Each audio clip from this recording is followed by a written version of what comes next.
Hi, this is National Master Dan Heisman, and we're here with another video to help you improve your chess game.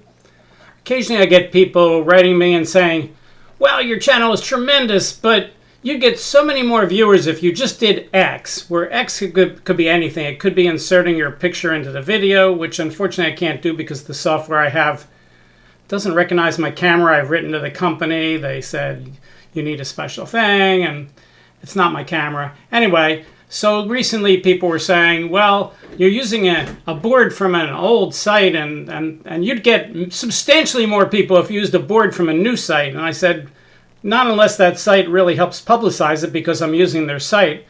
What gets a lot of people watching your video is a lot of word of mouth or a lot of advertising. For instance, I had a video recently on finding slow games on chess.com, and chess.com itself advertised it for a while, and that got like 800 hits in one day. So that's the kind of thing that gets you a lot of hits. If Grandmaster Nakamura goes on his Twitch channel and says, well, Dan Heisman's video channel, Dan Heisman Chess, is the best one, that'll get you 1 million viewers. But I don't think which background I use makes any difference. But anyway, for today, I thought for the fun of it, I would use the LiChess background instead, and we'll see how many more viewers I get. Hopefully everybody will go, oh wow, Dan's using a LiChess background. Let's tell our friends so we can watch this video.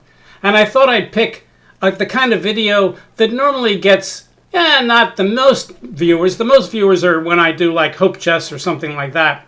I'm going to do one of the most famous games in history, which is Bogoljuboff-Alekhine Hastings 1922. If I make my board a little bigger, it would show you the name on the bottom, but I won't do that. I'm not going to fool around with the window. The window's a fixed size, by the way, for my software that creates the YouTube videos.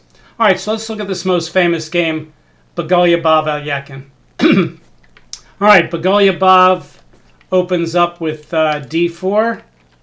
Alekhine plays the Dutch defense, f5. You can see in this interface, we're going to have the evaluation running at the top here with Stockfish 14. It says it doesn't like the Dutch that much. It says white's up by 0.6. Bogoljubov plays c4. Alekhine plays knight f6. Bogoljubov fianchettos. Even today, fianchetto is considered the optimum way to play against the Dutch defense, and you can see the engine still says 0.6. Alekhine plays e6. Bishop g2. Bishop b4 check, sort of like in a Bogo Indian. Kind of ironic, since Bogo Indian is named after Bogoljubov, and that's exactly who's playing white here. Bishop d2, bishop takes d2 check.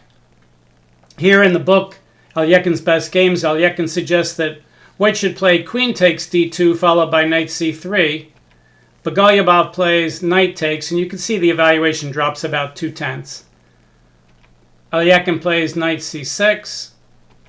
Knight gf3, castle, castle, d6. The common way, this is a very common pawn structure for black to set up, very flexible in the Dutch defense. And you can see, given these things, white's advantage has dropped to 0.1. How could he have done better? Well, if we go back a couple moves, here, and the engine suggests that rather than putting his knight in front of the f-pawn, put it behind the e-pawn with maybe e3 followed by knight e2. This would follow the general principle that is really good to know, which is in closed positions, you want to put your pieces behind your pawns. In open positions, you want to put your pieces either in front or there won't be any pawns to worry about. So this is a closed position. How do I know that? Because a position that's closed is one with no open or semi-open files.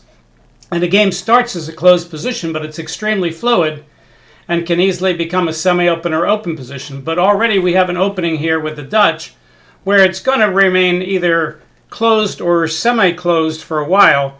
So that's probably one reason why the engine evaluates e3 and knight e2 is better than knight gf3. All right, back to the game. Castle, castle, d6, queen b3. Alekhine said, nah, not sure that's the right idea.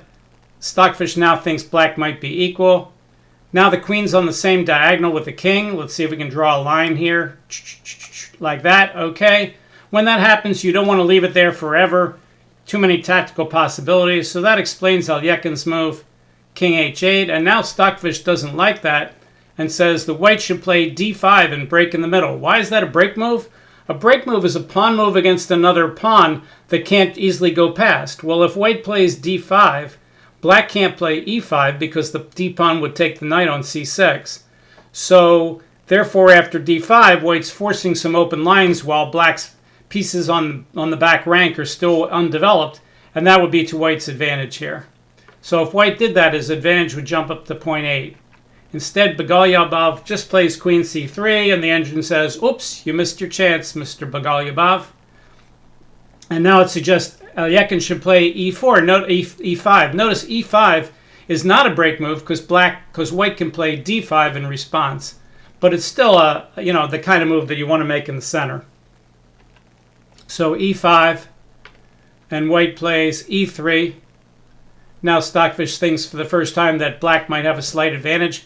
Black plays a5, not a bad move, just gaining space on the queen side. White plays b3. He's stopping black from playing a4 in some lines and also getting ready to play a3 and b4.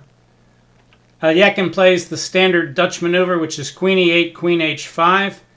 Then sometimes black even plays f4 and bishop h3 and knight g4 and attacks the fee-encoded position. White plays a3, continuing with his idea. The engine says, whoops, I guess I hit the wrong button, took us all the way to the end. Let's go back. Click back on a3. So the engine says here that white should play d5 instead. He plays a3, and the engine says if black plays e4, his advantage is up to 0.7. He plays queen h5. Engine thinks, oh, that's not the best idea. White should open up the center. An attack on the flank is best met by a counterattack in the center. Well, you can't always do it, and it doesn't always work. But it's still not a bad thing to know, and here it's exactly what white should do. So white should open up the center with d takes e5, and he'd have approximately equality. White instead plays the weakening move h4. Doesn't look immediately like a problem, but in the latter stages of the game, black might be able to take advantage of that with some pawn breaks. So black immediately plays knight g4. Engine suggests the better move again was to shut the center with e4. After knight g4, Bogoljuboff plays his best move, knight g5. Evaluation dropped a little bit. All right, maybe it wasn't his best move. All right, so bishop d7 for Alekhine. The game is remaining relatively even here. Material is even. Neither side has the bishop pair. And now white plays f3. The engine suggests that white should go along with his queenside plan and be consistent and play b4 right away. He plays f3, but now the kingside pawns are a little compromised for later in the game, and you could see the evaluation drop all the way down to minus 1.3. Black brings his knight back. Again, white should open the center. White locks the center. Now the engine's starting to think that if Alekhine plays perfectly, that white might be lost. Alekhine plays e4, blocking the center to his advantage.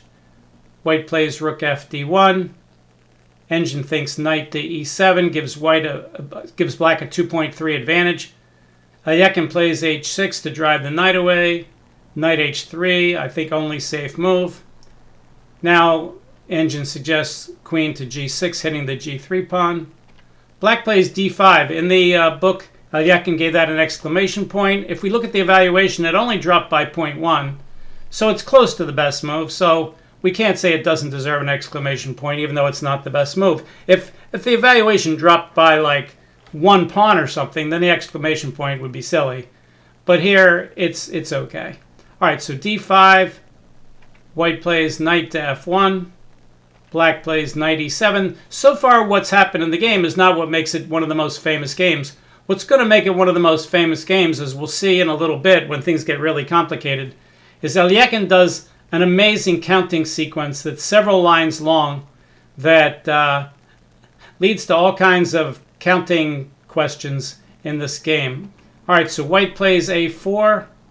Black plays his best move, knight back to c6, now that he sees that weak b4 square. Rook goes up to d2. Black plays knight to b4. And engine suggests the knight on h3 should get back in the game, with knight f2 guarding that d3 square. White plays the strange move bishop to h1, getting out of the way for the rook to come over to the king side. but it turns out that's too slow. Here the engine suggests rook a6 for black with a big advantage. Black plays queen e8. I think he gives that an exclamation point in the book too, threatening to take the pawn on c4 followed by taking the pawn on a4, winning a pawn. And it suggests that white should play knight to f2, kind of ignoring that. White instead plays rook g4, trying for some counterplay on the king side. And now the engine says, go ahead and win the pawn, Mr. Alekhine, and Alekhine does. And you can see his advantage is up to 3.3. And white takes back. That overworked the pawn on b3, and now bishop takes a4 will win a pawn. White finally gets back his knight into the game with knight to f2. Black plays his best move, bishop d7. You don't want to leave your bishop out there where the queen has to guard it very long. Okay, so white now plays knight to d2, and the engine suggests that you can see that dark arrow. You would think that's the engine's suggestion, but look what happens to the evaluation when he plays that move. Knight d2, it goes to minus 5.2. Well, we're getting into really, really bad territory here with minus 5.2. So world champion Alekhine, as you might expect, finds a lot of best moves here, and here he finds another one. He plays b5, getting his queenside pawns rolling. White plays knight to d1. It gets the knight more active, but it does abandon the guard on the d3 square, which is a very deep outpost for the black knight. Alekhine says thanks for the outpost. But of course, when Alekhine does that, he's giving up his a5 pawn for a reason. Right now, the rook on a1 and the queen on c3 are attacking a5, and it's only guarded once by the rook. The engine suggests that white should first take the pawn on b5. White doesn't. He plays rook takes a5, and look at that evaluation jump. It jumps all the way down to 8.3, and it says black should now switch his attack back to the king side with queen to h5, with a minus 8.3 pawn advantage there. Alekhine plays b4 first. Gee, he's only up by 6.1. Well, that might be enough to win the game. All right, so now the engine wants white to play queen to a1, where after queen a1, black would just trade queens, trade rooks on a5, maybe then play queen a8, offering more trades. And with his monster knight, his passed pawn on b4, his active pieces, he's just killing black. So he could win mundanely here. But Bogoljuboff now tries to complicate the game, which makes sense because Bogoljuboff realizes he's losing. You don't become one of the best players in the world without being able to evaluate positions. So Bogoljuboff says, look, I'm going to try to sacrifice my queen and try to get some play. I'll counterattack his queen. And now he starts a very complicated counting sequence. So he plays rook takes a8. I was very impressed with this game when I first went over it many years ago. Because, when you do these kind of counting sequences, you have to really figure things out. Now, if Alekhine wants to avoid all the complications, he can just play queen takes a8. And Occam's razor says the simplest move is often the best one. And indeed, the engine says queen takes a8 is the best move. But I think in the book, Alekhine gives his next move an exclamation point. Let me check this real quickly here. Tournament at Hastings. Alekhine Bogoljuboff. Just checking the game in the book. Anyway, I think he gives an exclamation point. Let's see, we're on move 30. And yes, he says, as will be seen, this continuation is much stronger than queen takes a8, queen b3, bishop a4, queen b1, after which white could still defend himself. Well, Stockfish, who, we know Alekhine's one of the greatest players of all time, and he has a chance to analyze the game, but he's not going to compete with Stockfish on analysis. Stockfish says, I beg to differ. He says queen takes a8 is the best. So he gives pawn takes queen exclamation point, b takes.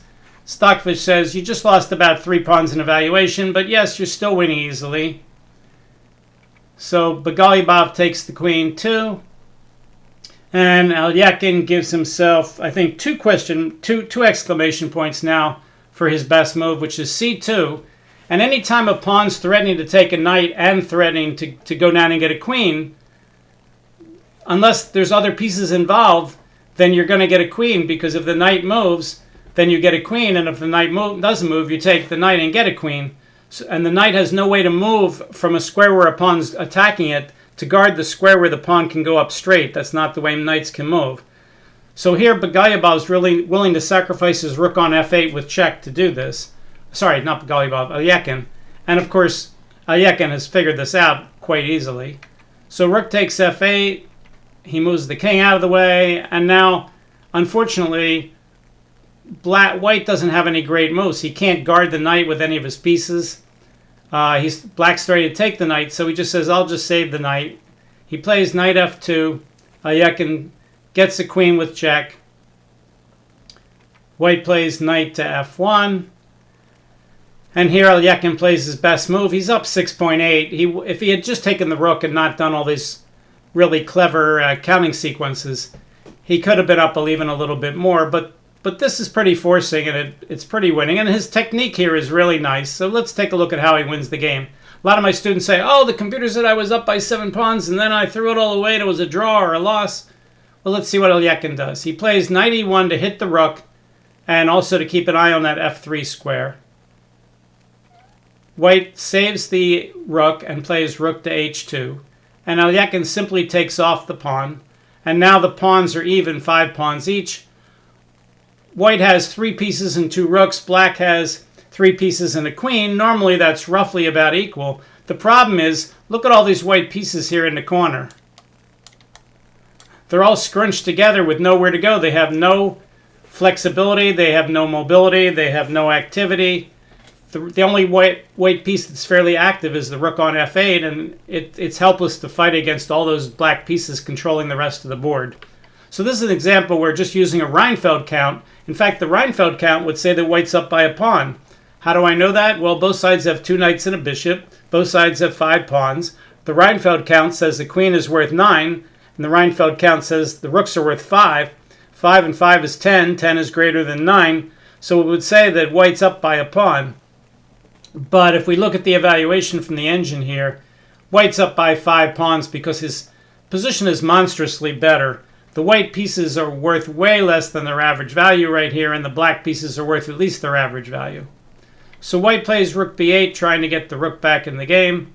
Engine suggests queen to c1. Alekhine plays bishop to b5. Threatening queen takes f1, check.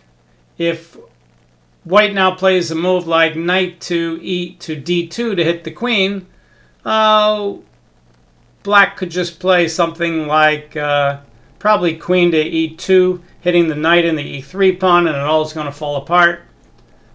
So white decides to sacrifice the exchange to get rid of that pressure. Engine says that's his best move. Rook takes b5, queen takes b5, and now he breaks with g4, just trying to give some air to his pieces because they're all stuck in the corner. Here, Alekhine's best move is queen to e2. I think here he gave his next move an exclamation point. Knight f3 check. Engine says, plenty good enough to win. White plays bishop takes, of course. He's glad to get rid of that bishop he moved to h1 so many moves ago and now gets back in the game. Black plays pawn takes. White plays g takes f5. And Alekhine just sticks his queen into e2. And now we can see that white's getting close to being in zugzwang. If he moves his knight on f1, then the queen can take on e3. If he moves the knight on f2, then, well, I guess it depends on where he goes. If he goes to d1 or d3, the queen takes him. If he goes to e4 or g4, the knight can take him, because then if the rook takes the queen, then the pawn will take back and we get another queen. Well, we don't get another queen, but we win material.